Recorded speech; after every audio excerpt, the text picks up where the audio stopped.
అందరికీ నమస్కారం. మన తెలుగు భాష నిజంగా చాలా మధురంగా ఉంటుంది కదండీ! ఆ తీయదనాన్ని మనకి ఇంకా అందంగా అందించే కవులెందరో. ఆదికవి నన్నయ్య దగ్గర నుంచి నేటి పాటల రచయితల వరకు రకరకాల రచనలు, పాటలు, కవితలు చాలా బావుంటాయి. అటువంటి వాటిల్లో ఒకటి మన వేటూరి సుందర రామ్మూర్తి గారు ఆయనే రాసి వినిపించిన వీడియో క్లిప్ ఒకటి ఈ మధ్య చూశాను. అది విన్న తరువాత ఆ భావాన్ని అర్థం చేసుకున్నాక నిజంగా నాకెంత అనిపించిందంటే వెంటనే మీతో షేర్ చేసుకుందామని ఈ వీడియో చేస్తున్నాను. నెలవంక నిదురించు నెలత పెదవులపైని అలవోక నగవు వెన్నెలలు విరిసిన వేళ తలపుటంగీలలో వలపు దారపు పోగు త్రుంచినే నందింతునా పులుగునై మించి ఆనందింతునా. నిజంగా వినటానికి ఎంత బావుందో కదా! ఇది ఒరిజినల్ క్లిప్ గనక మీకు వినిపించుంటే ఇంకా బావుండేది. కానీ కాపీరైట్ స్ట్రైక్ వస్తుందని నేనే పాడి వినిపించాను. ఏవైనా శబ్ద దోషాలున్నా, ఇతర సాంకేతిక లోపాలుంటే క్షమించాలి. ముందుగా ఇది వినగానే మనకి స్ఫురించే అర్థం ఏంటనేది చూద్దాం. తరువాత కవి యొక్క హృదయము, అతని భావము, భావుకత గనక అర్థం చేసుకుంటే ఇంకా బావుంటుంది. నెలవంక నిదురించు నెలతి పెదవుల పైన.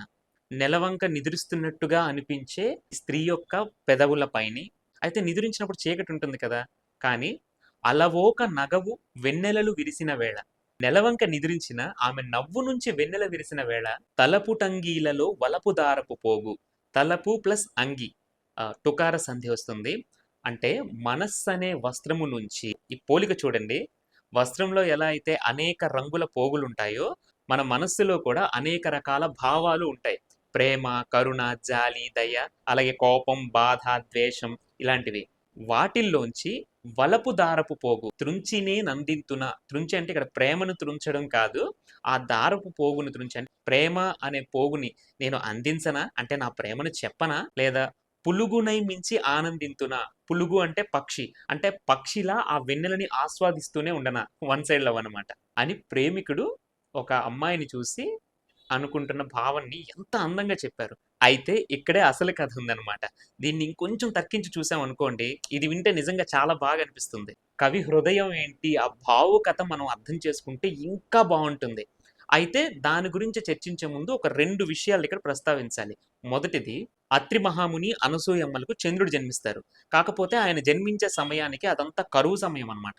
దానివల్ల ఆయనకి వేయటానికి ఒక వస్త్రం కూడా వాళ్ళ దగ్గర ఉండదు.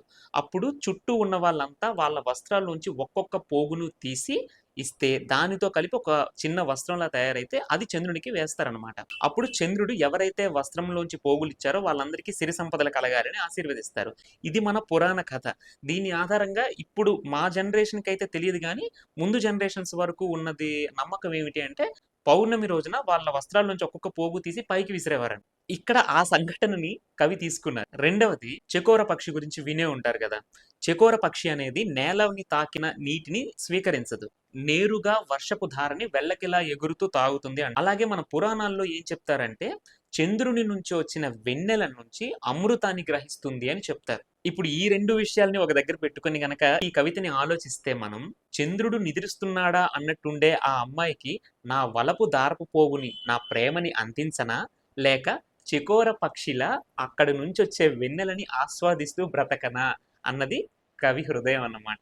నిజంగా ఇలాంటివి విన్నప్పుడు చాలా ఆనందంగా అనిపిస్తుంది. అది మన తెలుగులోని, మన తెలుగు కవులలోనూ ఉన్న గొప్పతనం అండి. ఇలాంటివి మరెన్నో ఖచ్చితంగా ఈ ఛానెల్‌లో మనం డిస్కస్ చేద్దాం. ఇది గనక మీకు నచ్చినట్టయితే లైక్ చేసి, కామెంట్ చేసి, సబ్స్క్రైబ్ చేయండి. మళ్ళీ కలుద్దాం. ధన్యవాదాలు.